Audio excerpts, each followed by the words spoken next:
सबभन्दा पहिले नेपाल राष्ट्रका निर्माता श्रीमान बाडा महाराजा धिराज पृथ्वीनारायण शाहप्रति हार्दिक श्रद्धा सुमन अर्पण गर्दछु र यो प्रवचन कार्यक्रममा समुपस्थित हुनुभएका सम्पूर्ण भद्र महिला तथा सज्जनवृन्दमा हार्दिक नमन अर्पण गर्दछु।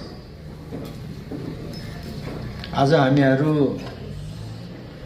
नेपालमा वैदिक सनातन अधिराज्य र संवैधानिक राष्ट्र संस्था र बहुदलीय प्रजातन्त्रको दिगो विकासका लागि आन्दोलनमा अगाडि बढेका छन् र आजको प्रवचन कार्यक्रम पनि ए काइन्ड्स अफ पोलिटिक्स, एउटा राजनीति, एउटा आन्दोलन हो।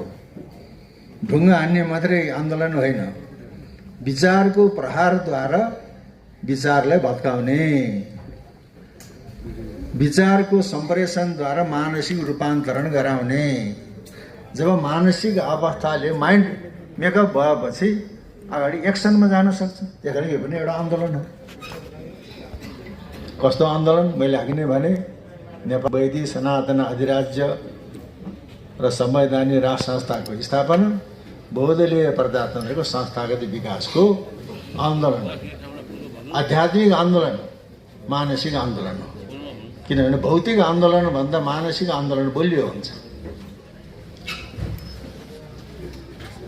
आज हामीहरू अलेक्जेन्डर द ग्रेट भनेर बडो स्वाभिमान गर्छौँ, तर नेपाल राष्ट्रका निर्माता पृथ्वीनारायण शाहलाई श्रीमान बडा महाराजा धिराज पृथ्वीनारायण शाह भन्दाखेरि नाक चेप्राउँछौँ।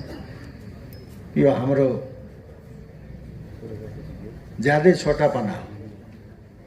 त्यतै अचेल हामी मार्क्सवाद भन्छौँ, लेनिनवाद भन्छौँ, माओवाद भन्छौँ, गान्धीवाद भन्छौँ, तर पृथ्वी विचार भन्न चाहन्न। पृथ्वी विचार भनेको पृथ्वीवाद हो। र अहिले विश्वमा ठुल्ठुला बौद्ध देशहरूमा, इसाई देशहरूमा, ठुल्ठुला विश्वविद्यालयहरूमा दुईटा विषयको अध्ययन अनुसन्धान भइरहेको छ। एउटा श्रीमद् भगवत गीता, त्यहाँको भाषा, प्रस्तुति, दर्शन।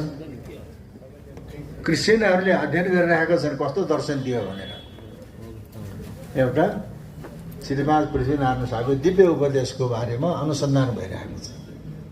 त्यस्तो एउटा चाहिँ पहाडी मुलुकको एउटा व्यक्तिले त्यो विशाल